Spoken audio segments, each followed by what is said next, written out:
కూడి వచ్చిన మీ అందరికీ క్రీస్తు పేరట వందనాలు తెలియపరచుకుంటున్నానండి. మరి ముఖ్యంగా అమ్మ బాగున్నారు అందరూ? బాధలు, కష్టాలు, దుఃఖాలు మనం చనిపోయే వరకు అలాగే ఉంటాయి. కానీ ఆదివారం ఒకరోజు దేవుని మందిరంలో గడపటం చాలా సంతోషమైంది. మన పనులు మనం చేసుకుని ఉంటాం కనుక ఇప్పుడు క్రైస్తవ ప్రపంచమంతా అంటే 90% శ్రమ దినాలు జరుపుకుంటున్నారు కదండి. దాన్ని ఇంగ్లీష్లో లెంట్ డేస్ అంటారు కదా. ఇక మీలో బహుశా చదువుకున్నవారు ఉన్నారు. శ్రమ దినాలు కదండి. శ్రమలు ఎవరికి చెప్పాలి? అమ్మ మీరు అందరికీ ఒక విషయాన్ని చెప్పాలనుకుంటున్నాను. ఎందుకంటే ఇప్పుడు 40 దినాలు శ్రమ దినాలు జరుగుతున్నాయి క్రైస్తవ సంఘాలలో. శ్రమలు ఎవరికి? క్రైస్తవులకి. Okay, right. ఈ శ్రమ దినాలు అనేది ఇంగ్లీష్లో ఒక పదం ఉందండి. ఏంటది? Lent days. లెంట్ డేస్ అంటే అర్థం ఏంటి చెప్పాలమ్మా? మనం ఎప్పుడు చచ్చిపోతామో తెలీదు. దేవుని సంఘానికి వస్తున్నాం, ఏదో అయ్యగారు చెప్తున్నారు, ఈ నేతన్నాం, వెళ్ళిపోతున్నాం. అయ్యగారు చెప్పిన మాటలు ఇంటికి వెళ్ళి పడుకునే ముందైనా ఒకవేళ సమయం దొరికినప్పుడైనా అయ్యగారు ఏం చెప్పారో అని ఎవరన్నా ఆలోచిస్తున్నారా? బెరయా పట్టణస్థులు పౌలు శీల సంగతులు చెప్పినవి అలాగున్నావో లేవో అని ప్రతి దినము, వారానికి ఒకసారి కదండి, ప్రతి దినము లేఖనములను పరిశోధించుచూ వచ్చిరి. పరిశోధన దేవుని వాక్యం పట్లండి అశ్రద్ధగా ఉండకూడదు అసలు పరిశోధన. సరే, లెంట్ డేస్ అంటే అర్థం ఏంటి?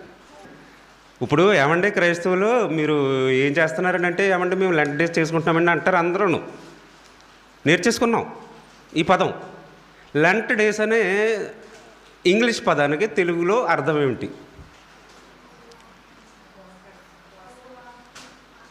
ఉపవాసమా? ఫాస్టింగ్ అంటారు దాన్ని.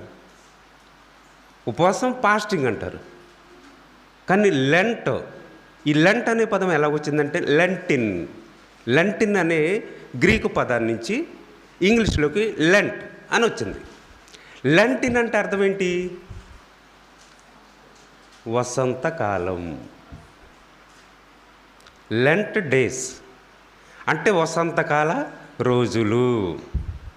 ఇప్పుడు మనకు వసంతకాలం వచ్చింది కదండి, మామిడి చెట్లు పోస్తాయి, వసంతకాలం అంటాం దీన్ని. ఈ వసంతకాలంలో శ్రమ దినాలను ఎందుకు పెట్టారు క్రైస్తవులు? యేసుప్రభు వారు ఉపవాసం ఉన్నాడండి?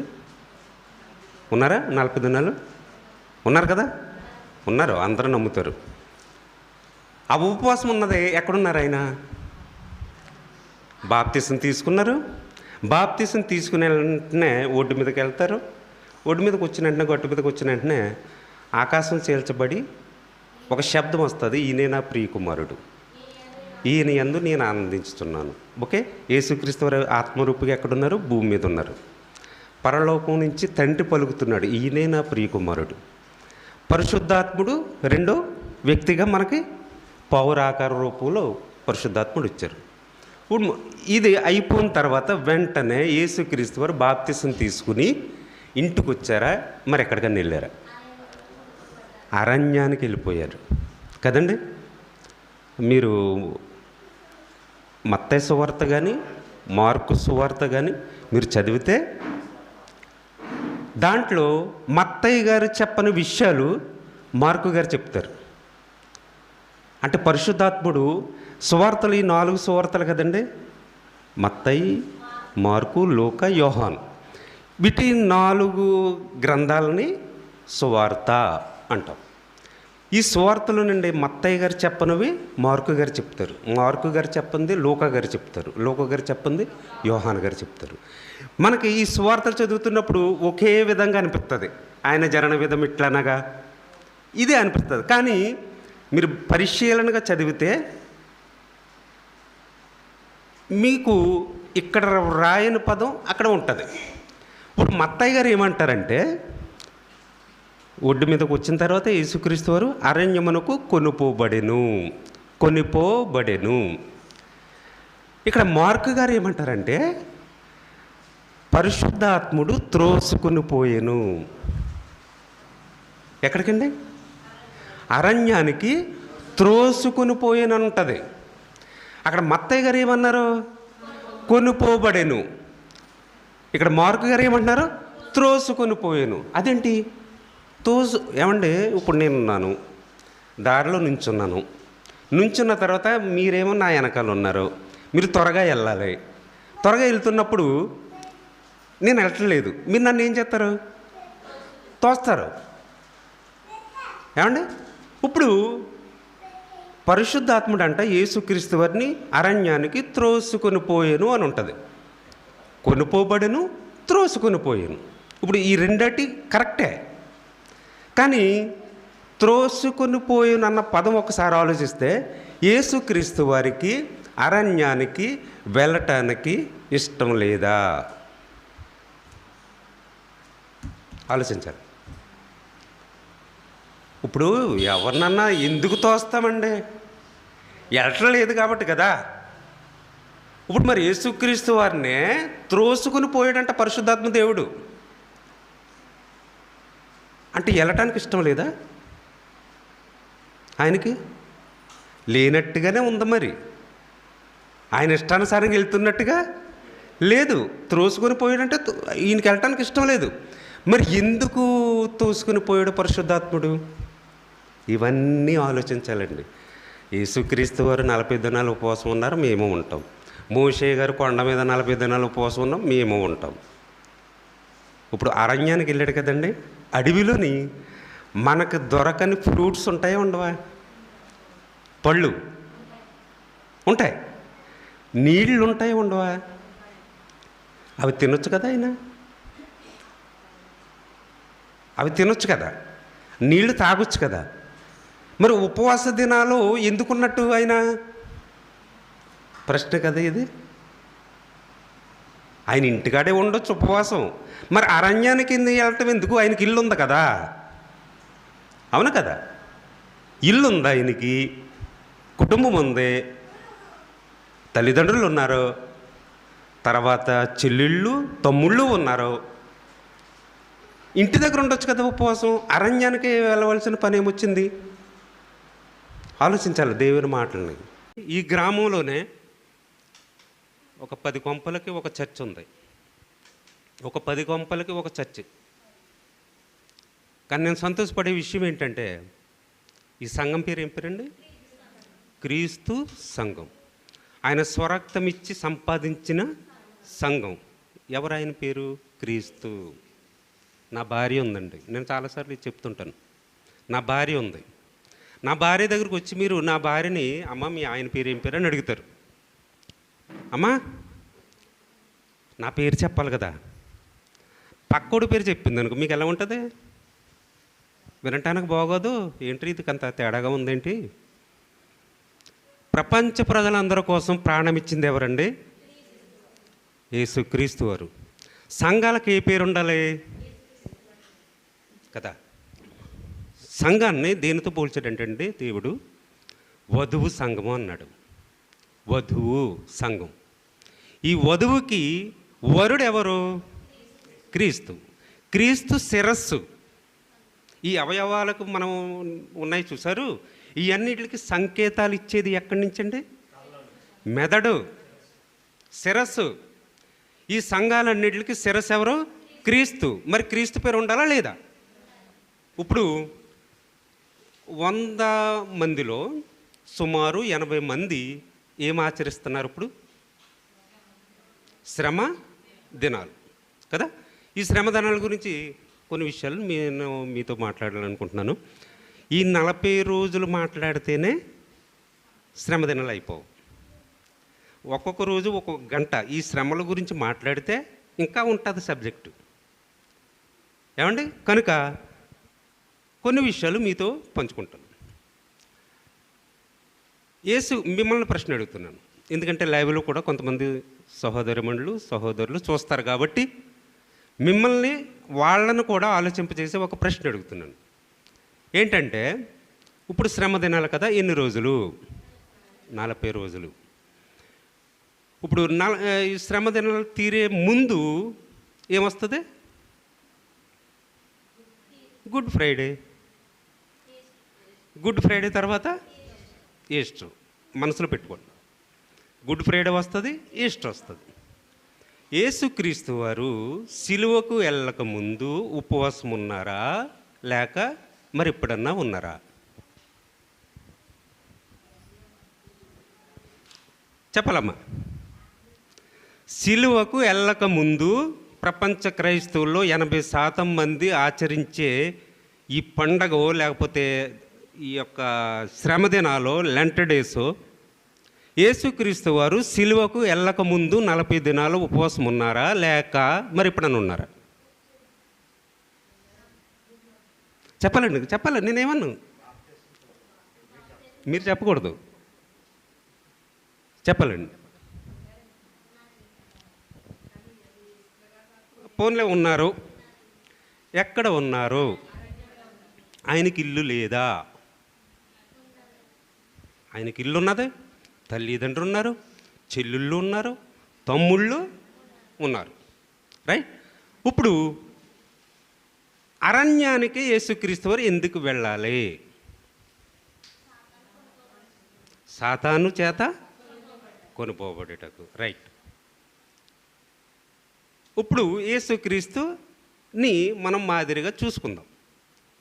ఎందుకంటే ఆయన మనకు మాదిరి ఉంచిపోయేను అని ఉంటుంది బైబిల్లో. ప్రతి విషయమందు ఆయన మనకు మాదిరి. మనం పరలోకానికి వెళ్ళాలన్నా ఆయనే మాదిరి, మనము నరకానికి వెళ్ళిపోవాలన్నా ఆయన్ని వ్యతిరేకించి ఇవన్నీ ఆయన మాదిరి చూపి వెళ్ళిపోయాడు. ఏమంటే మీరు బైబిల్ చదువుతున్నప్పుడు మొట్టమొదటిగా యేసుక్రీస్తు వారు ఉపయోగించే పదాలు ఏంటి చెప్పనా? పరలోకం యొక్క గొప్పతనం గురించి చెప్పాడు.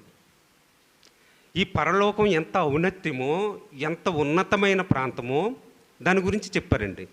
వీళ్ళు వింటలేదు అన్న కాడకు వచ్చినప్పటికీ నరకం గురించి చెప్పాడండి, పాతాళం గురించి చెప్పాడు. చూసారా, అంతలో కనబడి అంతలో మాయమైపోయే వాళ్ళం మనం.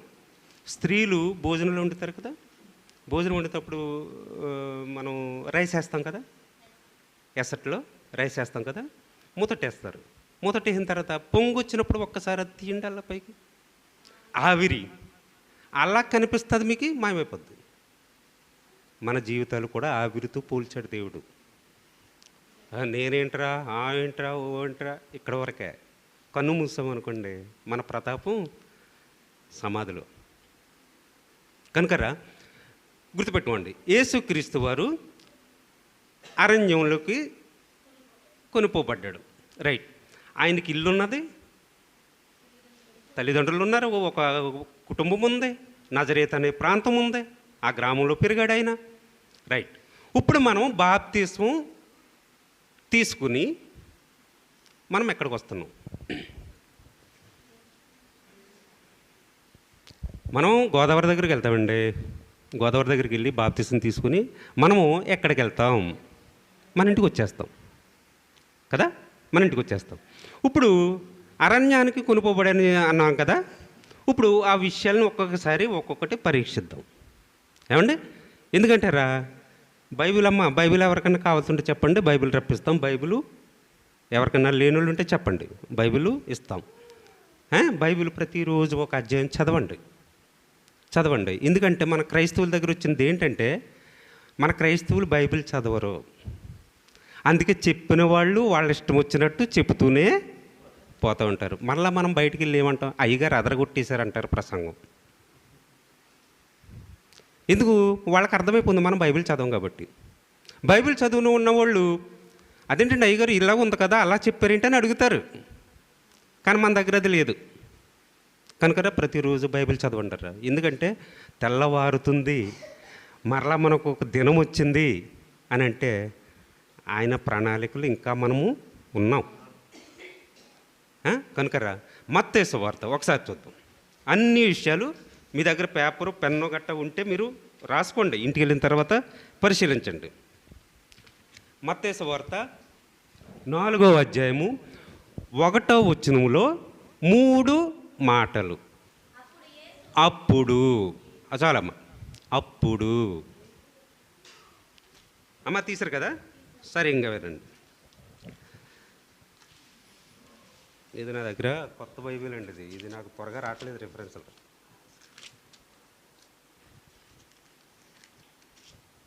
అమ్మా రైట్. అప్పుడు ఎప్పుడు, అప్పుడు ఆ పై వచనాల్లోనే చెప్తున్నాడు ఆయన.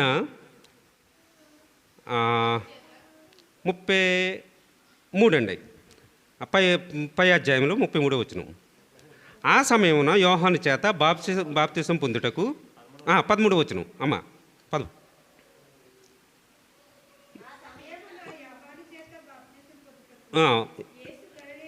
యేసు గలిలయ నుండి యోర్దాను దగ్గరనున్న అతని యొద్దకు వచ్చెను. అందుకు యోహాను, నేను నీ చేత బాప్తిసం పొందవలసిన వాడే ఉండగా నీవు నా యొద్దకు వచ్చుచున్నావా అని ఆయన్ను నివారింపజూసెను. కానీ యేసు, ఇప్పటికి కానిమ్ము, నీతి యావత్తు ఇలాగూ నెరవేర్చుట మనకు తగి ఉన్నదని అతనికి ఉత్తరం ఇచ్చెను. కనుక అతడు అలాగూ కానిచ్చెను. యేసు బాప్తిస్మము పొందిన వెంటనే అప్పుడు అని చదివాం కదండి మనం.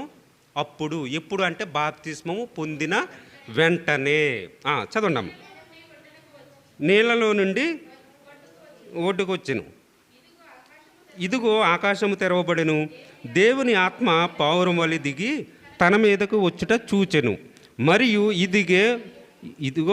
ఇదిగో ఈయనే నా ప్రియకుమారుడు, ఈయన యందు నేను ఆనందించుచున్నాను. ఈయనే నా ప్రియకుమారుడు, ఈయన యందు నేను ఆనందించుచున్నాను. ఈయనే నా ప్రియకుమారుడు, ఈయన యందు నేను ఆనందించుచున్నాను. ఎన్నిసార్లు అన్నాను? కొంత ఆలోచిస్తారని మీరు. ఈయనే నా ప్రియకుమారుడు, ఈయన యందు నేను ఆనందించుచున్నాను. అప్పటికి ఆయన సిలువెక్కరా? బాప్తిసం తీసుకుని ఒడ్డు మీదకి వచ్చాడు ఆయన. అప్పటికి దేవుడు, తండ్రి అయిన దేవుడు ఎంత సంతోషపడిపోయి ఈయనే నా ప్రియకుమారుడు అని అంటున్నాడంటే, అప్పటికి సమాజ మందిరంలో సువార్త ప్రకటించడానికి రాలేదు ఆయన. ఇదే విషయాన్ని మరలా ఇది 4వ అధ్యాయము మొదటి నుంచి చూద్దాం. అప్పుడు యేసు అపవాది చేత శోధింపబడుటకు ఆత్మ వలన అరణ్యమునకు కొనుపోబడెను. ఆగండమ్మ. ఈ బాప్తిసం తీసుకున్న వెంటనే ఆత్మ చేత శోధింపబడుటకు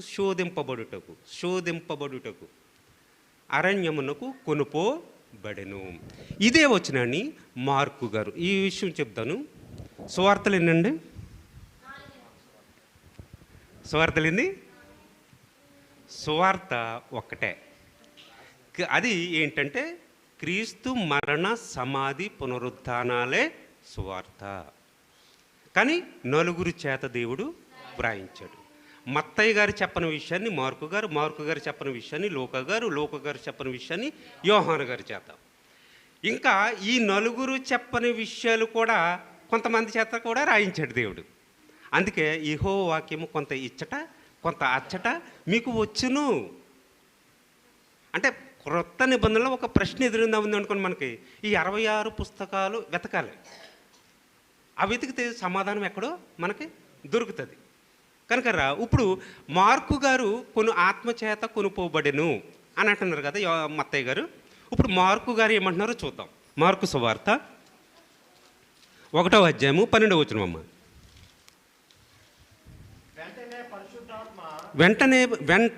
వెంటనే అప్పుడు అని చదవం కదా. ఇప్పుడు బాప్తిసం తీసుకున్న వెంటనే పరిశుద్ధాత్మ ఆయనను అరణ్యములోనికి త్రోసుకొని పోయెను. ఇప్పుడు మత్తయ్య గారు ఆత్మచేత కొనుపోబడెను. ఇక్కడ మార్కు గారు ఏమంటున్నారు? త్రోసుకొని పోయెను. అంటే త్రోసుకొని పోయెను అని అంటే అర్థం ఏంటండి? పద అంతే కదా. వెనకుండి తోస్తున్నాడు ఆయన బలవంతంగా. ఇప్పుడు మన మత్తయ్య గారు ఏమన్నారు? కొనుపోబడెను అని ఉంది. ఇక్కడ మార్కు గారు ఏమో త్రోసుకొని పోయెను అని ఉంది పరిశుద్ధాత్ముడు. ఇక లోకా గారు ఏమంటున్నారో ఒకసారి అది కూడా చూద్దాం. లోకా సువార్త 4వ అధ్యాయము 1-2 యేసు పరిశుద్ధాత్మ పూర్ణుడై యోర్దాను నది నుండి తిరిగి వచ్చి 40 దినములు ఆత్మచేత అరణ్యములో నడిపింపబడి అపవాది చేత శోధింపబడుచుండెను. అపవాది చేత శోధింపబడుచుండెను. ఏమండి, యేసుక్రీస్తు వారు బాప్తిసం తీసుకున్నారు, ఇంటికి రావాలి, ఆయన ఇంటికి రాలేదు. గుర్తుపెట్టుకోండి. మనం బాప్తిసం తీసుకుంటున్నాం, మనమేమి అరణ్యానికి వెళ్ళట్లేదు, ఇంటికి వస్తున్నాం. ఇప్పుడు యేసుక్రీస్తు వారు శ్రమ పడ్డారు కదండి 40 దినాలు, మరి మనం కూడా ఉండాలి కదండి అంటున్నాం మనం. అందుకని చేస్తున్నారు కదా. మరి మోషే గారు 40 దినాలు కొండ మీద ఉన్నారు కదండి, ఉపవాసం ఉన్నాడు కదా. ఆ ఉపవాసం ఉన్నారు కాబట్టి మనం కూడా చేయాలి కదా అని అనుకుని ఒక పద్ధతి ప్రకారం ఎవరో కల్పించినవి. ఇది ఎక్కడి నుంచి వచ్చిందంటే అండి, ఇది ఉపవాస దినాలు రోమన్ క్యాథలిక్ చర్చ్ ఉంటుంది కదా, రోమన్ క్యాథలిక్ వాళ్ళు పెట్టిందండి ఇది. మన ఆచారాల్లోకి చాలా క్రైస్తవం వెళ్ళిపోయింది. ఆచారాలు అంటేనే దేవునికి కోపం. ఆచారాలు, పద్ధతులు, మనుషులు పెట్టిన పద్ధతులు అంటేనే, ఒకసారి చెప్పాను మీకు దేవుని వాక్యంలోనే, పరలోకపు యొక్క తాళపు చెవుల గురించి చెప్తున్నప్పుడు వాళ్ళు ఏ ఆచారాలు నేర్పించాడో అవి చెప్పాను నీకు. అంటే మనుషులు పెట్టిన పద్ధతులు దైవోపదేశములని బోధించుచు వీళ్ళ చెప్పేవి నాకు దేవుడు బయలుపరచాడని చెప్తారు వీళ్ళు. కనుక ఇప్పుడు యేసుక్రీస్తు వారు అసలు ఉపవాసం ఉండటానికే అరణ్యానికి వెళ్ళాడా, లేకపోతే ఏమన్నా అక్కడ ఏమన్నా చేయటానికి వెళ్ళాడా? ఏమంటే ఇప్పుడు మనం కూడా చాలా సార్లు అనుకుంటుంటాం, ఏమంటే అయ్యగారు ప్రార్థన చేయండి సైతాన్ శోధించేస్తుందని అంటాం మనం. అవును కదా, చాలామంది అంటుంటారు. ఎందుకు? కుటుంబంలో ఇబ్బంది, ఇరుకు, బాధలు, కష్టాలు ఇవన్నీ వచ్చినప్పుడు గొప్పని ఏమంటే సైతాన్ శోధించేస్తుందండి అంటాం మనం. ఒక విషయం చెప్పమంటారా? అది సైతాన్ శోధన కాదు. ముందు తెలుస్తుంది మీకు. అసలే ఎవరిని మృంగుదని గుచ్చుతున్నాడు అపవాది. అందరి మెళ్ళ మీద కూర్చున్నాడు, అందరి మెళ్ళ మీద ఎక్కి కూర్చున్నాడు, వలలేస్తున్నాడు. ఇప్పుడండి దేవుడు నేను దేవుణ్ణి అని వచ్చేమని కనపడతాడు ఇక్కడ. అలాగే అపవాది నేను సాతానును, నేను అపవాదిని ఏమని ఉంటాడు ఇక్కడ? ఉండడు. అది ఎలాగంటే అండి, ఒక నాయకుడు ఉన్నాడు. ఆ నాయకుని వెంబడించే ఫాలోవర్స్ ఉంటారు కదా. ఇప్పుడు నాయకుడు చెప్పిన మాటే ఫాలోవర్స్ అందరూ వింటారు. కనుక ఇప్పుడు ఎవరిని పట్టుకోవాలి, అందరి దగ్గరికి వెళ్ళటం ఎందుకు బాబు, ఇదంతాను అపవాది గుచ్చుతున్నాడండి ఒక్కొక్కడిని. మనల మీద ఇంకా ఎక్కి గొంతులేస్తున్నాడు, క్రైస్తవుల మీద మరి ముఖ్యంగా. ఎందుకో చెప్పమంటారా? మరలా ఒకసారి ఇక్కడికి వద్దాం. మత్తయి సువార్త 4వ అధ్యాయం 2వ వచనం గుర్తుపెట్టుకోండి అమ్మ. ఇవన్నీ 40 దినములు 40 రాత్రుళ్ళు. ఇంకోండి ఆలోచించాలి ఈ మాటనే. 40 దినములు 40 రాత్రులు ఉపవాసముండిన పిమ్మట అంటే ఉపవాసం ఉన్న తర్వాత ఆయన ఆకలి గురెను. తర్వాత ఆ శోధకుడు, ఇక్కడ మీరు గమనించారో లేదో, ఈ 40 దినాలు పగలు రాత్రి తీరిన తర్వాత ఆకలి కొన్నాడంట ఆయన. ఇప్పుడు ఆకలి కొన్నాడు కదా, ఇప్పుడు ఆకలి కొనిన తర్వాత ఎవరు వచ్చారు? మరి 40 దినాల్లో శోధకుడు లేడా? ఆలోచించాలి, లోతుల్లోకి వెళ్ళాలి మనకు వాక్యం. ఇప్పుడు ఆకలి గునగా ఆ శోధకుడు వచ్చి, మరి ఇప్పుడు ఈ 40 దినాల్లో ఉన్న అపవాది ఆ శోధకుడు ఎవరు? ఆలోచించారా అమ్మా? ఆ 40 దినాలు తీరిపోయిన తర్వాత వచ్చాడు శోధకుడు. మరింతకీ అపవాది చేత శోధింపబడుటకు అరణ్యానికి వెళ్ళిపోయాడు అని అన్నాం కదా. మరింతకీ ఆ అపవాది ఎవరు? మహాజ్ఞానం అర్రా బైబిల్. మార్కు గారు రాసింది కరెక్టే, మత్తయ్య గారు రాసింది కరెక్టే, లోకా గారు రాసింది కూడా కరెక్టే. ఎందుకంటే దీంట్లో ఏ అక్షరం పుల్లైనా సున్నైనా తీసివేయటకి లేదు, కలపటానికి లేదు, నాకు ఇష్టం వచ్చి నేను చెప్పటానికి లేదు. నీకు అవకాశం ఇచ్చాను కదరా, నువ్వు ఎలా చెప్పనరా నా పిల్లలకి నీ వాక్యం. దేవుడు నన్ను తీర్పులు అడుగుతాడు, నా నోటికి వచ్చినట్టు నేను చెప్పకూడదు. కనుకరా ఇప్పుడు 40 దినాలు తీరిన తర్వాత అపవాది వచ్చాడు. మరి ఇంతకీ ఈ శోధకుడు ఎవడు? మనం ఏమనుకుంటామంటే యేసుక్రీస్తు వారు అరణ్యంలో ఉపవాసం ఉన్నాడండి. 40 దినాలు 40 రాత్రులు 40 పగలు అని బైబిల్లో స్పష్టంగా ఉంది. మరి ఈనాడు చేస్తున్న ఉపవాసం క్రైస్తవులు ఎన్ని గంటలు ఉంటున్నారు?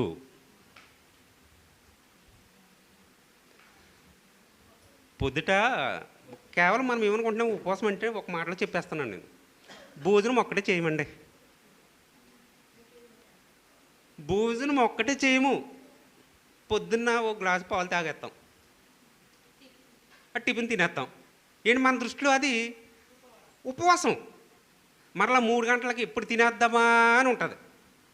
ఇప్పుడు పొద్దుంది సాయంత్రంది కలిపి కొట్టేయాలి. ఏమండి? ఇప్పుడు ఉపవాసం ఉన్నావు అని అంటే నీకు మిగులుతుందా తరుగుతుందా? ఇప్పుడు ప్రొద్దున ఏమీ తినలేదర్రా, మన ఇంట్లో ఉన్నాయా లేవాయి? మధ్యాహ్నం ఏమీ తినలేదు, మన ఇంట్లో ఉన్నాయా లేవాయి? నీ ఇంట్లో ఇట్టుకోవటమే. నువ్వు తిన్నదే నువ్వు తినందే అది పేదలకు పెట్టమంటున్నాడు. ఇవి చెయ్యం, మనకు మిగిలిపోతున్నాయి, మళ్ళీ వండుకొచ్చావి మనం. కనుక ఇప్పుడు యేసుక్రీస్తు వారు 40 దినాలు 40 రాత్రులు ఉపవాసం ఉన్నాడు. ఇప్పుడు 365 రోజులు సంవత్సరానికి 40 దినాలే ఉపవాసం యేసుక్రీస్తు వారు ఉన్నారా ఆయన జీవితంలో? లేకపోతే ప్రతి సంవత్సరం ఉపవాసం ఉన్నాడా? ఎన్నిసార్లు ఉన్నాడు? ఆలోచించాలమ్మా. యేసుక్రీస్తు వారు ప్రతి సంవత్సరం 40 దినాల ఉపవాసం ఉన్నారా? లేకపోతే ఒక్కసారే ఉన్నారా? అసలు ఉపవాసం ఉండటానికే అరణ్యానికి వెళ్ళారా? మనమేమో ఎన్ని గంటలు ఉంటున్నామండి? పేరేం పెట్టుకున్నాం? ఆయన ఉన్నాడు కదా ఉపవాసం, మరి మేము ఉండాలి కదా. ఇదేమన్నా న్యాయమా క్రైస్తవులకి? ఆయన ఉండింది 40 దినాలర్రా. 40 దినాల్లో ఒక నీరు కానీ అసలు ఏమీ తినలేదు. 40 దినాలంటే ఒక దినానికి 24 గంటలు. ఈ 24 గంటలు ఉన్న క్రైస్తవుడు ఎవరండి? క్రైస్తవురాలు ఎవరు? ఆయన పేరు పెట్టుకుని ఆయన ఉపవాస దినాలు మనం అనుకుని మనం చేస్తున్నామే, మీకు న్యాయమా? అసలు ఉపవాస దినాల్లో ఒక ఆమె పోయినసారి ఒక ఆమె నాకు ఎదురవుతుందండి. ఎదురైతే అమ్మ ఎందుకు వెళ్ళావా నన్ను? ప్రార్థనకి వెళ్ళాను బాబా అంతే. అంత నీరసంగా మాట్లాడుతున్నావే అమ్మ, నీకు తెలియదా బాబా ఉపవాసం బాబు? నిన్ను ఎవడుండమన్నాడు ఉపవాసం? అంత నీరసం వచ్చేస్తుందే. అసలు నువ్వు ఉపవాసం ఉండమంటే ప్రతి ఒక్కరికి చెప్పుకోమన్నాడు దేవుడు? చెప్పుకోమనలేదు. అది నీకు దేవునికి సంబంధించింది. ఉపవాసం ఉండండి, అది నీకు దేవునికి. కుడి చేతుడు చేసేది ఎడమ చేతుడికి తెలియకూడదు అన్నాడు దేవుడు. మన కుటుంబంలో ఎవరికైనా నీకు దేవునికి నీకు సంబంధం. ఒకప్పుడండి నోకియా మొబైల్స్ ఉన్నాయి కదా, నోకియా మొబైల్ చాలామంది వాడుంటారు బహుశా. అది స్విచ్ ఆఫ్ చేసి ఆన్ చేసిన వెంటనే 2 చేతులు ఇలా వస్తాయి, ఇలాగొచ్చాయి. ఇలాగొచ్చి connecting the people, connecting the people. ఇప్పుడు అందరు మీ దగ్గర సెలలు ఉన్నాయి కదా, సెలలో ఆ సెల్లో జియో కాక లేకపోతే ఎయిర్టెల్ ఉండుంటుంది బహుశా మీకు. మనకు ఒక్క సిమ్ కాదు, ఒకటి పని చేయకపోతే మళ్ళీ ఇంకొకటి ఉండాలని 2 సిమ్లు వేసేసుకుంటాం. ఎంత తెలివంటే అండి మనకి, నెట్వర్క్ సరిగ్గా పనిచేయదేమని 2 చేసేసుకుంటాం. ఇప్పుడు ఎయిర్టెల్ దాని అర్థం ఏంటి తెలుగులో? గాలి కబుర్లు, గాలి చెప్పటం. ఏం చెప్తుంది? అన్నీ సొల్లు కబుర్లే. ఒక్కొక్కరు ఉంటారండి బాబు, మొబైల్ పట్టుకుంటే అసలు గంటల గంటలు చెవి వాసిపోవాలి తప్ప. చూసారండి, ఎయిర్టెల్ అంటే గాలి మాటలు, గాలి చెప్పటం. అలాగే ఒక Nokia mobile, connecting the people, connecting the people. Connecting అంటే ప్రజలతో మమేకం. మనం ఎవరితో మమేకం అవ్వాలి? దేవునితో. నువ్వేం చేసినా, ఒక ప్రార్థన చేసుకున్నా, నువ్వు ఉపవాసం ఉన్నా, నీకు రెండో మనిషికి తెలియకూడదు. కేవలం నీ భర్తకైనా, లేకపోతే భర్త చేస్తే భార్యకైనా, అది నీకు దేవునికి సంబంధం తప్ప ఎవరికి తెలియదండి. ఇప్పుడు నా దగ్గర ఒక సెల్ ఫోన్ ఉంది. ఈ సెల్ ఫోను తమ్ముడికి ఫోన్ చేశాను అనుకోండి, నేను వెంటనే రింగ్ అయిపోద్ది. మీరు ఏమనుకుంటున్నారు? అంటే ఇక్కడి నుంచి ఇక్కడికి వెళ్ళిపోయిందా రింగు?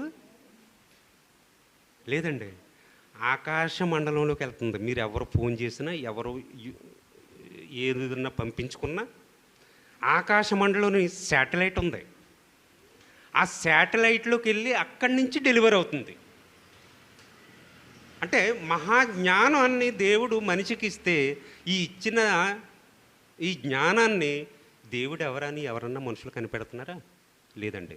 కనుక ఇప్పుడు యేసుక్రీస్తు వారు అరణ్యానికి కొనుపోబడిను, అపవాది చేత శోధింపబడుటకు. తర్వాత ఈ 40 దినాలు తీరిన తర్వాత ఆ శోధకుడు వచ్చి, ఇంతకీ ఏ శోధకుడు? ఈ 40 దినాలలో మరి అరణ్యంలో ఏం జరుగుతుందండి? ఎప్పుడన్నా ఆలోచించారా? అరణ్యంలో యేసుక్రీస్తు వారు ఉన్నారు, పగలో రాత్రి. అక్కడ ఏం జరుగుతుంది? ఉపవాసం ఉండటానికి అరణ్యానికి వెళ్ళాలా? ఇంకా అక్కడ ఏమన్నా జరుగుతుందా? ఒకసారి మనం చూస్తే ఆయనతో పాటు కూడా, వాక్యం మీరు చదివితే తర్వాత ఉంటుంది, కానీ ఆయనతో పాటు దేవదూతలు కూడా పరిచర్య చేశారని ఉంటుంది. అడవి మృగముల మధ్య ఆయన ఉన్నాడని ఉంటుంది. మరి అడవిలో ఏముంటాయండి? అడవి మృగాలు. అడవి మృగముల మధ్య ఆయన ఉన్నాడని ఉంటుంది. ఇప్పుడు సైతాను అక్కడికి వచ్చి, అపవాది అక్కడికి వచ్చి ఏమన్నా ముళ్ళ కంపలతోటి, లేకపోతే వీటితోటి ఏమన్నా భయపెడుతుందా ఆయన్ని? ఇవన్నీ ఆలోచించాలట మనం. కనుక దేవుని వాక్యం కొంత ఇచ్చట, కొంత అచ్చట మీకు వచ్చును. మత్తయి గారు, మార్కు గారు, లూకా గారు, యోహాను గారు వ్రాయినది అపోస్తులుడైన పౌలు ద్వారా వ్రాయించాడు. ఒకసారి చూద్దామా? హెబ్రీ పత్రిక 10వ అధ్యాయము 5వ వచనం. ఈ అరణ్యములో ఎలాంటి శ్రమ పడుతున్నాడో యేసుక్రీస్తు వారు, ఈరోజు మనం ఎలా శ్రమ పడాలో ఆయన కోసం రాస్తున్నాడు. చూడండి, హెబ్రీ పత్రిక 10వ అధ్యాయము 5వ వచనం. కాబట్టి ఈ లోకమందు ప్రవేశించినప్పుడు ఇలాగూ చెప్పుచున్నాడు. ఈ వచనమండి మనం చాలాసార్లు చదువుకున్నాం. ఏమండి? కాబట్టి లోకమందు ఆయన ప్రవేశించినప్పుడు ఇలాగూ చెప్పుచున్నాడు. ఈ లోకమందు ప్రవేశించినప్పుడు, ఏ లోకమందు ప్రవేశించినప్పుడు అంటే చాలామంది అనుకుంటారు తల్లి గర్భమందు ప్రవేశించినప్పుడు కదా. ఏమండి? ఇప్పుడు పుట్టిన బిడ్డ ఏమన్నా మాట్లాడతాడా? మాట్లాడ్డు. ఈ లోకమందు ప్రవేశించినప్పుడు అంటే అప్పుడు అని చదువుకున్నాం, చూసారు? దానికి కంటిన్యూషనే ఇది. అంటే బాప్తిసం తీసుకున్న వెంటనే అప్పుడు ఈ లోకమందు ప్రవేశించినప్పుడు ఇలాగూ చెప్పుచున్నాడు. బలియు అర్పణయు నీవు కోరలేదు, నాకొక శరీరమును అమర్చితివి. చదవమ్మా. పూర్ణ హోమములను, పాప పరిహారార్థ బలులను నీకు ఇష్టమైనవి కావు. అంతకుముందు ఏముండేదండి? మనం పాపం చేస్తే ఒక బలి, ఒక కోడిని కానీ, ఒక మేకను కానీ, ఒక దూడను కానీ ఒక బలిచ్చేవారు ధర్మశాస్త్ర ప్రకారంగా. ఈరోజు యేసుక్రీస్తు వారు ఏమన్నారు? నాకు ఒక శరీరాన్ని ఇచ్చేవయ్యా, నువ్వు బలి అర్పణ తీసేశాడు. ఆయన రక్తం ద్వారా ఈ బలి అర్పణలో ఆయనకి ఇష్టం కావు. దేవుని ఇష్టమేంటో ఇక్కడికి చెప్తున్నాడండి. బలియు అర్పణ నువ్వు కోరలేదు, కానీ నీవు నాకు ఒక శరీరమును అమర్చితివి. పూర్ణ హోమములను, పాప పరిహారార్థ బలులను నీకు ఇష్టమైనవి కావు. అప్పుడు నేను నీ గ్రంథపు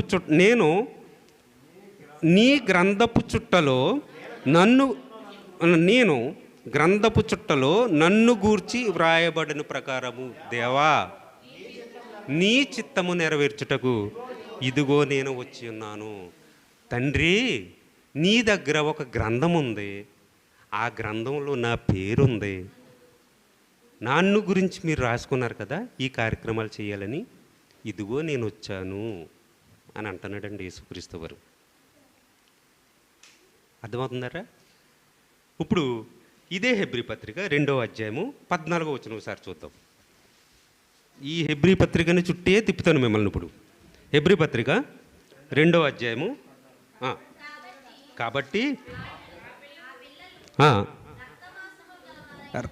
రక్త మాంసములు గలవారైనందున ఆ ప్రకారమే మరణం యొక్క బలము గలవానిని, అనగా అపవాదిని, మరణము ద్వారా నశింపజేయుటకును, జీవితకాలమంతయు మరణ భయము చేత దాస్యమునకు లోబడిన వారిని విడిపించుటకును ఆయన కూడా రక్త మాంసములో పాలివాడాయను. ఒక తల్లి అందండి, అంతెందుకు మా తల్లే, అమ్మా ఎంత కష్టపడ్డారు దేవుడు, ఏంటి మీదే అని ఒక నా తల్లితో కూడా సంభాషిస్తూ ఉంటానండి దేవుని మాటలు అప్పుడప్పుడు. ఎందుకంటే వాళ్ళు కూడా పెంతుకొస్తూ సహవాసులు అంటున్నప్పుడు, బాబాయ్ ఆయనకేంటి, ఆయన దేవుడి కదా అంది. ఎవరో ఆయన ఏంటి, ఆయన దేవుడు కదా అంది. అంటే దేవుడు అంటే మనిషి ఆకారంలోనే పుట్టాలండి. హాం పట్టమని వచ్చేసి అక్కడ 10 మందికి కనిపించి నేను నీ దేవుణ్ణి అని కొన్ని అద్భుతాలు, సూచక్రియలు, మహత్కార్యాలు చేస్తే మనం నమ్మమా? నమ్ముతాం. ఎక్కడ జనాంగం ఉందో, ఎంతమంది వేల మంది అక్కడ సమూహాలు ఉన్నాయో, అక్కడ సమూహాల్లో దేవుడు ప్రత్యక్షంగానే వచ్చేసి నేను పలానా యేసుని, నేను పరలోకంలో ఉంటాను అని అన్ని అద్భుతాలు, సచ్చిన వారిని లేపటం, కుష్టి వ్యాధులు గలను బాగు చేయటం, మూగా, చెవిటి వీళ్ళందరినీ బాగు చేయటం మనం నమ్ముతాం. మరి మనలాంటి ఆకారాన్ని ఎందుకు పుచ్చుకుని రావాల్సి వచ్చింది? ఈ శరీరం ఉన్నది చూసారు, పాప శరీర ఆకారం అండేది. దీనితోటే ప్రపంచ ప్రజలు పరలోకానికి వెళ్ళలేకపోతున్నారు, ఈ శరీరం చూసుకుని. అదే చెప్తున్నాడు చూడండి, 16వ వచనం. ఏలయనగా ఆయన ఎంత మాత్రమును దేవదూతల స్వభావమును ధరించుకొనక అబ్రహాము సంతాన స్వభావమును ధరించుకొని ఉన్నాడు. కావున ప్రజల పాపములను పరిహారము కలుగు చేయుటకై దేవుని సంబంధమైన కార్యములలో కనికరమును నమ్మకమును గల ప్రధాన యాజకుడిగా నిమిత్తము అన్ని విషయంలో ఆయన తన సహోదరుల వంటి వాడాయను కావలసి వచ్చెను. తాను శోధింపబడి శ్రమ పొందెను గనుక శోధింపబడి వారికి నీ సహాయం చేయగలవాడై ఉన్నాడు. ఏమండి, యేసుక్రీస్తు వారికి టోటల్గా 33.5 సంవత్సరాలు. ఆయన జీవితకాలం ఈ భూమి మీద ఉన్నంత ఆయుష్కాలం ఆయనకి ఇచ్చింది దేవుడు 33.5 సంవత్సరాలు. ఇప్పుడు బాప్తిసం ఎన్నో ఏట తీసుకున్నారు ఆయన? ఏం నేర్చుకుంటున్నామర్రా, బైబిల్లో ఉన్నాయి, ఏమి చదవము. 30వ ఏట బాప్తిసం తీసుకున్నారండి. 30వ ఏట బాప్తిసం తీసుకున్నారు. 30 ఏట వరకు ఎందుకు బాప్తిసం తీసుకోలేదు? యేసుక్రీస్తు వారు ఎక్కడ ఉన్నారో ఆడెవడంటున్నాడంటే కాశ్మీర్ వచ్చేసాడంట ఎడ్ల బండి మీద. ఇవన్నీ మీరు సోషల్ మీడియా చూస్తున్నారు కదా. ఎడ్ల బండి అంట పైగా, అంటే ఆ మధ్యలో మహాసముద్రాలు ఇవన్నీ ఉన్నాయి. మరి ఎడ్ల బండి వచ్చేసిందంటారా? ఈ 30 ఏండ్లు నజరేతు అనే ఊరిలో తల్లిదండ్రులకు విధేయుడై వడ్రంగి పని, తండ్రి ఏం పని చేసేవారండి? వడ్రంగి పని చేస్తూ ఆ గ్రామంలో 30 ఏళ్ల వరకు తిరిగటండి. ఒక గ్రామం ఉన్నదంటే స్త్రీలు ఉంటారు, పురుషులు ఉంటారు, వృద్ధులు ఉంటారు, పిల్లలు ఉంటారు. కనుక ఈ యొక్క శరీరం ఆయన్ని ఎంత అందంగా పుట్టించాడో తెలుసా దేవుడు యేసుక్రీస్తు వారిని? చెప్పాలి ఏదా ఆయన గురించి వర్ణించిన పదం చెప్పండి. 10,000లలో అతి సుందరుడు. 10,000లలో 800 కోట్ల మంది ఉన్నారండి జనాభా. ఇప్పుడు ప్రపంచం మొత్తం బతికిన వాళ్ళు, చనిపోయిన వాళ్ళ గురించి మనకు అనవసరం. ఈ 800 మంది కోట్ల జనాభాలో 10,000లలో అంటే 10,000 తీసుకోండి. ఈ 10,000లలో అతి సుందరుడు ఎవరో? మనం నమ్ముకున్న యేసు. మనమే కాదు, అసలు యేసు ఈ లోకానికి వచ్చిన జగద్ రక్షకుడు. ఏమంటే 10,000లో అతి సుందరుడు 30వ ఏట. ఇప్పుడు మన యువకులుగా ఉన్నారు కదా, చాలామంది ఉంటారు. 30వ ఏట వాళ్ళ యొక్క హావభావాలు ఏంటి? లోకం ఆకర్షించుంటుంది, లోకానికి కనెక్ట్ అయిపోతాం మనం. ఏమండి, ప్రతి యవ్వన దశలో అందరము తుట్టిల్లిన వాళ్ళమే, ఒక మాట ద్వారా కానీ, ఒక చూపు ద్వారా కానీ, అన్ని విషయంలో. మరి 10,000లో అతి సుందరుడు కదా, అందగాడు కదా యేసయ్య. మరి యొక్క నజరేతు గ్రామంలో ప్రతి ఏటా యెరూషలేము పట్టణానికి వెళ్తుండేవాడు. 12వ ఏటనే సువార్త ప్రకటించాడు ఆయన. యెరూషలేము పట్టణానికి వెళ్తుండేవాడు పండుగను ఆచరించడానికి. ఈ మార్గ మధ్యలో అతి సుందరుడు వెళ్తున్నాడు కదా, యవనస్తులు ఎవరు కనిపించలేదు ఆయనకి? ఆలోచించండి. యవ్వన స్త్రీలు ఎవరో తారసపడలేదు ఆయనకి? అతి సుందరుడు కదా. ఇప్పుడు జనాభా ఉన్న యొక్క కోరికలే ఆనాడు లేవా? ఉన్నాయి. కానీ పాపానికి ఏ చోటు ఇవ్వలేదండి ఆయన. అదండి ఆయన. ఇప్పుడు అరణ్యంలో ఆయన యొక్క శరీరాన్ని నలగొట్టగొట్టకెళ్ళాడు. ఏమండి, యేసుక్రీస్తు వాడు మనకి ప్రేమమయుడు అని తెలుసు కదా. ఎంత ప్రేమమయుడు మనకు తెలుసు. అంత ప్రేమమయుడు తల్లిని ఎంత ప్రేమించుంటాడు ఆలోచించండి ఒకసారి. మరియమ్మని ఎంత ప్రేమించుంటాడు ఒకసారి ఆలోచించండి. ఈ లోకానికే ప్రేమమయుడు కదా. ఒక తల్లి తనకు జన్మనిచ్చిన తల్లిని ఎంత ప్రేమించుంటాడో ఒకసారి వచ్చుకున్నాడు. మనుష్య కుమారుడిగా పిలవాలనుకున్నాడు కదా. యేసేపు గారిని ఎంత గౌరవించుంటాడు, ఎంత ప్రేమించుంటాడు. తన తర్వాత పుట్టిన తమ్ముళ్ళు ఉన్నారు, చెల్లెళ్ళు ఉన్నారు. వీళ్ళ ప్రేమ, ఆప్యాయత, అనురాగాల మధ్యన ఈయన ఉండిపోయాడండి యేసుక్రీస్తు వారు. త్రోసుకుని పోయెను అంటే ఏంటి చెప్పమంటారా? ఈ యొక్క బంధుత్వాలు, బాంధవ్యాలు ఇంటిలో ఉన్న 30 సంవత్సరాలు అయిన యేసుక్రీస్తు వారు ఉన్నారు. తల్లిదండ్రుల యొక్క ప్రేమ, చెల్లెళ్ళ ప్రేమ, తమ్ముళ్ళ ప్రేమ, ఈ శరీరం దేవుని పనికి ఎదరికి వెళ్ళనివ్వట్లేదండి. ఎందుకంటే టైం కూడా లేదు. మరి నేను ముగించేస్తాను. ఇంకా మీకు విపులంగా చెప్పాలంటే ఇంకా ఉన్నాయి లోతైన విషయాలు. కనుక ఈ యొక్క శరీరం ఏం కోరుకుంటుందంటే ఈ లోకాన్ని కోరుకుంటుంది. ఇప్పుడు ఈ అరణ్యంలోనే ఉన్నారు ఆయన. అరణ్యంలోనే మరి ఎన్నో మృగాలు కూడా ఆయనతో కూడా ఉన్నాయని రాయించాడు. మరి ఆ మృగాలకి నీరు తాగుతాయి కదా ఇవి. అసలు మనం తినలేనివి ఫ్రూట్స్, ఒరిజినల్ ఫ్రూట్స్ అన్నీ అడవిలోనే ఉంటాయండి. అవి చాలా బాగుంటాయి అవి. మరి అరణ్యంలో నీకు ఫ్రూట్స్ ఉన్నాయి, నీరు ఉంది, కానీ అవన్నీ చంపేసుకున్నాడండి ఆయన.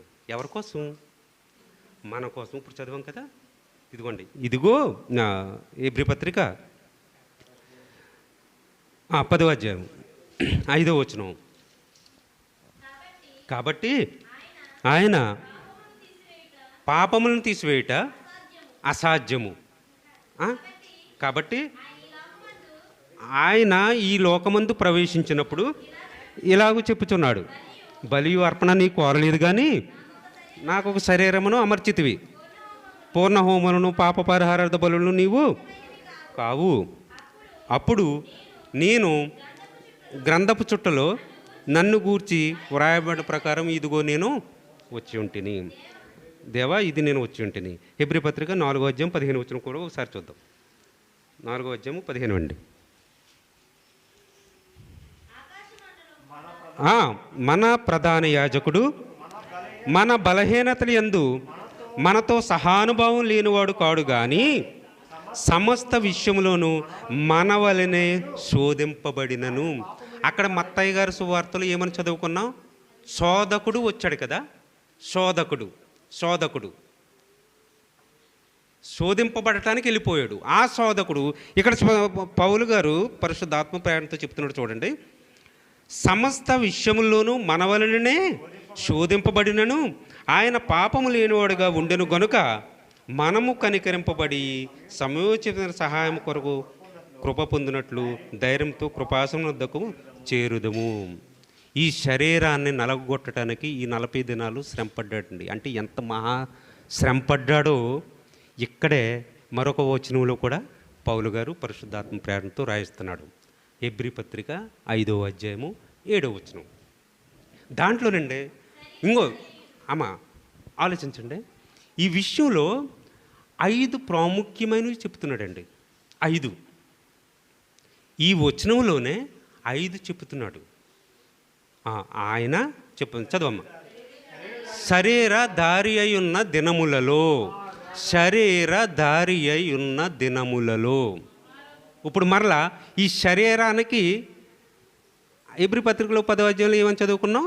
ఈ లోకమందు ప్రవేశించినప్పుడు ఇలాగూ చెప్పుచున్నాడు. ఎప్పుడు? బాప్తిసం తీసుకుని అప్పుడు సువార్త ప్రకటించిన తర్వాత ఆ విషయం కనెక్ట్ అవుతుంది. ఇప్పుడు ఇక్కడ ఏమంటున్నాడు? ఆయన శరీర దారి అయి ఉన్న దినములలో, శరీర దారి అయి ఉన్న దినములలో, శరీర దారి అయి ఉన్న దినములలో తల్లి గర్భాన్న ఏమండి యేసుక్రీస్తు వారు మరియమ్మ గారికి 9 నెలలకే కదా పుడతా. మనకున్న అవయవాలే ఆయన తెచ్చుకున్నాడు. మనకున్న ఈ పాప స్వభావాన్నే ఆయన కూడా వచ్చాడు. ఒకసారి అండి ఒక ఆయన కనిపిస్తే, ఏమంటే దేవుని వాక్యం నాకు చెప్పుకోతున్నాడు. ఆయన చెప్పుకోతుంటే, ఏమంటే మనం పాపంతో పుట్టాం కదండి అన్నాడు. పాపంతో పుట్టాం కదండి, మరి పాపంతో కూడా మా అమ్మ మా నాన్న కన్నారు కదండి నన్ను అన్నారు. అప్పుడు నేను ప్రశ్న అడిగాను, పాపంతో మీ అమ్మ నిన్ను కన్నారా అని అడిగాను. ఉంది కదండి బైబిల్లో అన్నాడు. ఉంది కదండి బైబిల్ అని. ఎక్కడ చెప్పాను? వినిన మాటలు ఇవి ఉంటాయి కదా, వినిన మాటలు ఉంటే ఆయన ఏమన్నాడంటే, దావీదు గారు ఏమంటున్నారండి కీర్తనలోని, నా తల్లి నన్ను పాపంతో కన్నదే అని అన్నాడు. తమ్ముడు, పాపముతో కాదు నాయన, పాపములో అంటే ఈ లోకంలో పాపం ఉంది, ఈ లోక పాపంలో నన్ను నా తల్లి కన్నది, అంతేగాని పాపముతో కాదు. ఏమంటే దేవుడు పాపాత్ముడా? మనం పుట్టినరోజులకి ఏమని రాసుకుంటాం? ఒక వచనాన్ని ఉపయోగిస్తాం. ఏం వచనాన్ని? బైబిల్ వచనమే. గర్భఫలము యెహోవా ఇచ్చు బహుమానం. మరి పాపం అంటున్నాం ఏంటి? మన పుట్టుకని పాపం అంటున్నాం ఏంటి? అంటే ఇచ్చినోడు ఎవరు? పాపం గలవాడా? చూసారా మనకి తెలిసి తెలియని మాటలు. పాపముతో కన్నాది మా అమ్మ కాదు, పాపములో అంటే ఈ లోకంలో పాపం ఉంది, ఈ పాపంలో నేను జన్మించాను. మనలాగానే 9 మాసాలు మోసింది మరియమ్మ గారు. మోసి 9 నెలల్లో ఆయన ఈ లోకానికి వచ్చాడు. ఈ లోకానికి వచ్చిన తర్వాత మొట్టమొదట ఆయన అంటున్న మాట ఏంటి? శరీర దారి అయి ఉన్న దినములలో, శరీర దారి అయి ఉన్న దినములలో. అంటే ఆయనకి శరీరం ఊహ తెలిసిన కాడి నుంచి శరీర దారి అయిన దినాలు. అంటే నాకు ఒక శరీరం ఉంది ఆయన గ్రహించుకున్నాడు. ఎప్పుడు వస్తుందండి అది? మనకు ఊహ తెలిసిన కాడి. అంతకుముందు మన బంధువులు కానీ, అమ్మ కానీ, నాన్న కానీ ఎవరు మనకు తెలియదు. కొంత ఊహ తెలిసినప్పుడు కానీ అమ్మ నేర్పుతుంది మనకి, ఒరే మీ నాన్నరా, మీ అత్తరా అని నేర్పుతుంది. అంటే పుట్టగానే మనము గుర్తుపట్టాం, కనీసం అమ్మను కూడా గుర్తుపట్టం మనం.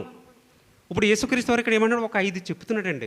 శరీర దారి అయి ఉన్న దినములలో మహారోదన. అమండి శరీర దారి అయి ఉన్న దినములలో. ఇప్పుడు మనం 30వ ఏటన బాప్తిసానికి అరణ్యానికి వెళ్ళిపోడు కదా.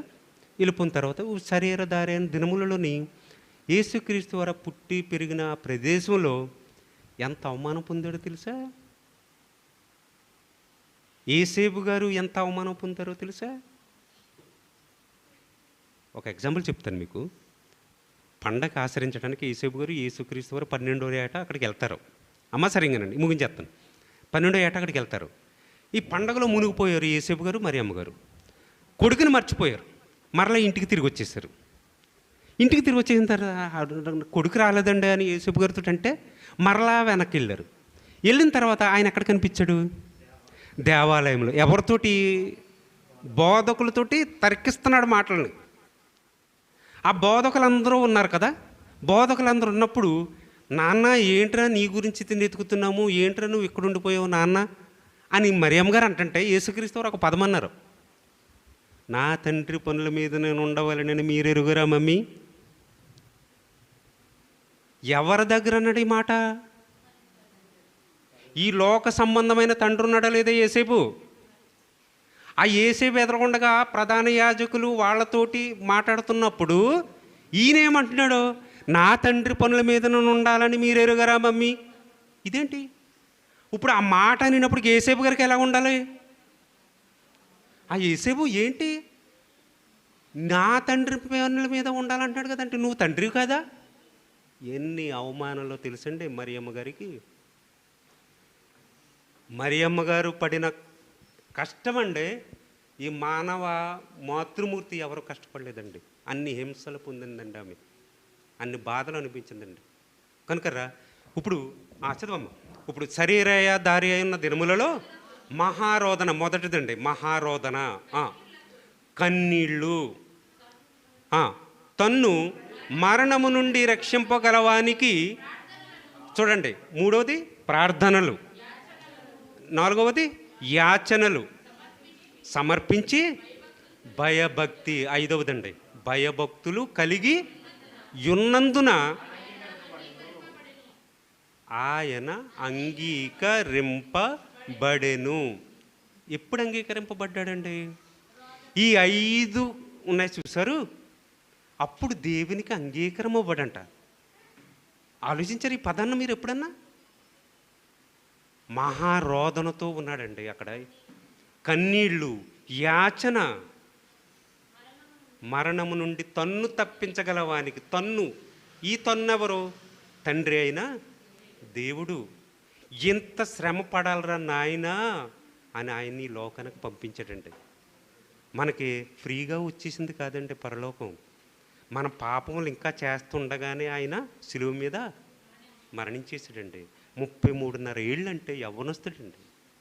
ఒక యవ్వనస్తుడి ప్రపంచ ప్రజలందరి కోసం తన ప్రాణాన్ని పెడితే, ఎందుకంటే ఆనాడు బలులు ఉండేవి. అంటే నేను పాపం చేసినా ఓ మేకను గొర్రెను బలిచ్చేతే తీరిపోయేది అనుకునేవారు అప్పుడు ఆ కాలంలో. మరి ప్రపంచ ప్రజలందరి కోసం కాదురా బాబు, అవేం చేసినవి? ఆ మేకలు గొర్రెలు మీకు ఏం చేసినారా బాబు? మీ పాపం చేస్తే అవి ఎందుకు చనిపోవటం అని తన ప్రియకుమారుణ్ణి, ఆత్మగున్న ఆయన్ని ఈ శరీర ఆకారంతో పంపించి ఒక బలిగా అర్పించేసాడండి. కనుకరా ఈ మాటలు మీలో ఫలించాలని కోరుకుంటే ఇంకా అయిపోలేదు ఈ సబ్జెక్టు. కనుక ఇదేమన్నది? శరీరధారి అయిన దినములలో మహారోదన. ఈ మహారోదన ఏంటో 1 గంట ప్రసంగం ఉంది. తర్వాత కన్నీళ్ళు, ఈ కన్నీళ్ళు గురించి 1 అరగంట ప్రసంగం. తర్వాత అండి తనను మరణము నుండి, అంతకుముందమ్మ శరీరధారి అయిన దినములు మరొకసారి శరీరధారి అయిన మహారోదన, కన్నీళ్ళు. ఆ కన్నీళ్ళు ఎలా కార్చాడో మనం తెలుసుకోవాలి. ఆ తర్వాత యాచన. యాచన అంటే ఏంటమ్మా? యాచన అంటే అర్థం ఏంటి తెలుగులో? అడుక్కోవటం. యాచన అంటే అసలైన మన తెలుగు పదం ఏంటంటే అడుక్కోవటం. ఇప్పుడు ఆయన యాచన ఎలా చేశాడు? ఏ యాచన చేశాడు? తర్వాత భయం, భక్తి. ఎలాంటి భయభక్తులు చూపడండి తండ్రి అయిన దేవుని ఎడల? ఇవన్నీ 5 వచనాలు చూస్తే అండి అసలు మనము ఈ శ్రమల దినాలు పాటించాలో లేదో, అసలు మనము చేయవలసిన పనేంటో. చాలామంది చూడండి రొట్టె ద్రాక్షరసం తీసుకుంటారు. రొట్టె ద్రాక్షరసం దయచేసి మీరు ఏమనుకోవద్దు. నేను చాలా సంఘాలు చూశాను అనమాట. రొట్టె ద్రాక్షరసం తీసుకుంటారు. మనం అదృష్టవంతులు, ప్రతి వారం తీసుకుంటున్నాం. ఎందుకంటారా? మీరు కూడుకున్నప్పుడల్లా దీనిని చెయ్యుడి అన్నాడు. చెయ్యమన్నది చేయట్లేదు. ఉపవాస దినాలు పెట్టుకుని మనము ఆచరిస్తున్నాం. కనుకరా మీ రొట్టె ద్రాక్షారాన్ని తీసుకుని తిన్న తర్వాత మీరేం చేయాలి? ఆయన వచ్చే వరకు ఆయన మరణమును ప్రచురము చేయుదురు. ప్రచురం అంటే మీరు రొట్టె ద్రాక్షారసం తినేసిన తర్వాత ఎక్కడికి వెళ్తున్నారు? ఆయన మరణాన్ని, క్రీస్తు మరణ సమాధి పునరుద్ధానాన్ని ప్రచురించడానికి వెళ్తున్నారా, లేకపోతే మన ఇంటికి వెళ్తున్నామా? అందుకే అందంగా ఉంటాయని గోడల మధ్య మనం రాసుకుంటాం చర్చెస్లో. భారాన్ని మోసుకున్న సమస్త జనులారా నా యొద్దకు రండి, మీకు విశ్రాంతి కలుగజేత. అక్కడ ఆగిపోయాం మనం. చాలా బాగుంది కదా ఇది. మీకు విశ్రాంతి కలుగజేతున్నా అన్నాడు కదా. అమ్మాయి ప్యాన్ దగ్గరికి వచ్చి ప్యాన్ దగ్గర కూర్చోవటం, ఇదే విశ్రాంతి అనుకున్నాం మనం. ఆ కింద ఏమంటున్నాడు తెలుసా? నా కాడిని ఎత్తుకోమంటున్నాడు. రండ్రా రండ్రా అని పిలిచాడు ఫస్ట్. పిలిచిన తర్వాత అప్పుడు భారాన్న పెడుతున్నాడు మనల్ని. మనం చెప్పలేమా? ఎవరికన్నా సువార్త చెప్పేవారికి ప్రోత్సహించాలి. దేవుని యొక్క బుడ్డిలో, దేవుని దగ్గర ఒక బుడ్డు ఉన్నదండి. ఆ బుడ్డిలో దేవుని కోసం మనం కార్చిన కన్నీళ్ళు అక్కడ పడుతున్నాయి. మనం చేసే సహాయము ఎవరికన్నా అక్కడ పడుతున్నాయి. ఇవన్నీ లెక్క చూస్తాడండి దేవుడు. ప్రభువా ప్రభువా అని నన్ను పిలిచేవాడు పరలోక రాజ్యంలో చేరడు కానీ నా తండ్రి చిత్త ప్రకారము జరిగించేవాడే ప్రభువా ప్రభువా ప్రభువా. తుమ్ము వచ్చినా ప్రభువే అంటాం మనము, తలకాయ ఇచ్చినా ప్రభువే అంటాం మనము. ఏమంటే తలకాయ నొప్పి వచ్చినాను, ఏమంటే ఈ తలకాయ నొప్పి తీసే ప్రభువా అంటాం మనము. ఏంటి చిన్న చిన్న విషయాలు ఇవి.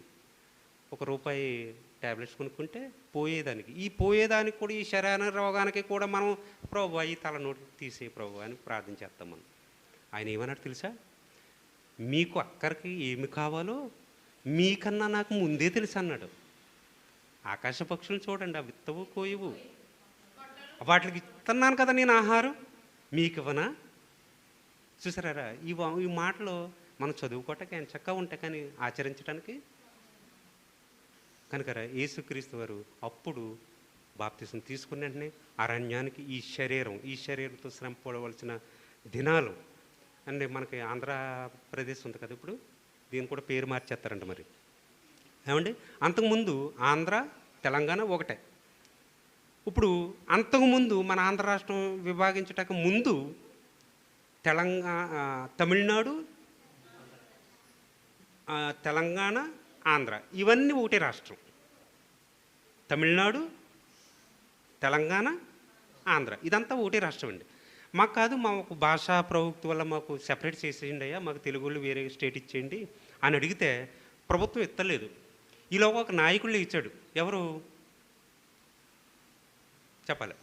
చదువుకున్నాం కదా మనం, చాలామంది చదువుకున్నారు దీంట్లో. పొట్టి శ్రీరాములు గారు నిరాహార దీక్ష, ఆమరణ నిరాహార దీక్ష చేశాడండి. 40 రోజులు అవ్వకముందే చనిపోయాడు. అప్పుడే మనకు ఆంధ్ర రాష్ట్ర అవతరణ దినోత్సవం జరిగింది. కనుక ఈ లోకంలో క్రైస్తవులకి కొన్ని ఆచారాలు ఉన్నాయి, హైందవులకి కొన్ని ఆచారాలు ఉన్నాయి. ఇప్పుడు చూడండి, మనం 40 దినాలు ఉపవాసం ఉన్నాం. అలాగే హైందవ సహోదరులు కూడా 40 దినాలు వాళ్ళు కూడా ఉపవాసం ఉంటారు. అలాగే ముస్లిమ్స్ ఇప్పుడు రంజాన్ జరుగుతుంది, ఇప్పుడు వీళ్ళు కూడా 40 దినాల ఉపవాసాలు ఉన్నాయి. ఈ 40 సంఖ్యకండి బైబిల్లో చాలా ప్రాధాన్యత ఉంది. ఈ 40 సంఖ్య చాలా ప్రాధాన్యత ఉంది.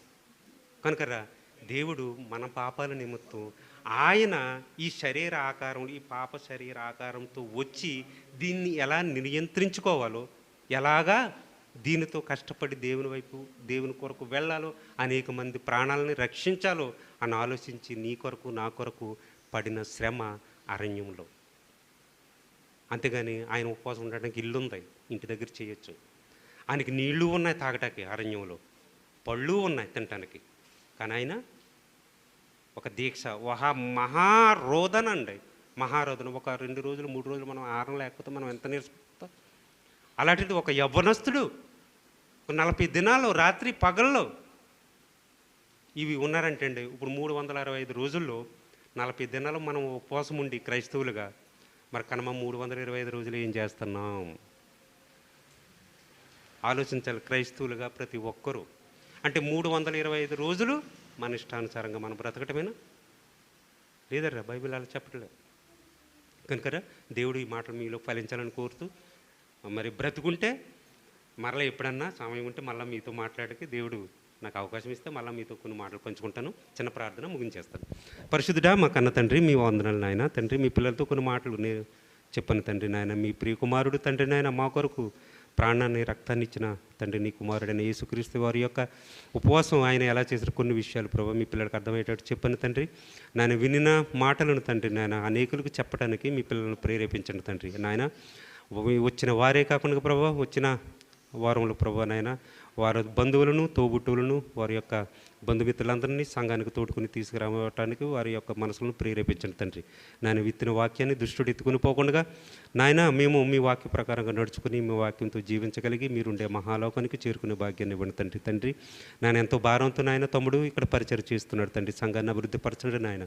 వాక్యం ఎక్కడుందో ప్రభా నాయన పిల్లలను రేపండి నాయన నీ సన్నిధులకు వచ్చి మీ వాక్కులను వినటానికి తండ్రి నాయన మీ పిల్లల మనసులను ప్రేరేపించమని కోరుతూ మా ప్రభువును మా రక్షకుడైన క్రీస్తు వారి పేరట ఈ ప్రార్థనా మనవులు అడిగి వేడుకొనుచున్నాము తండ్రి. ఆమేన్.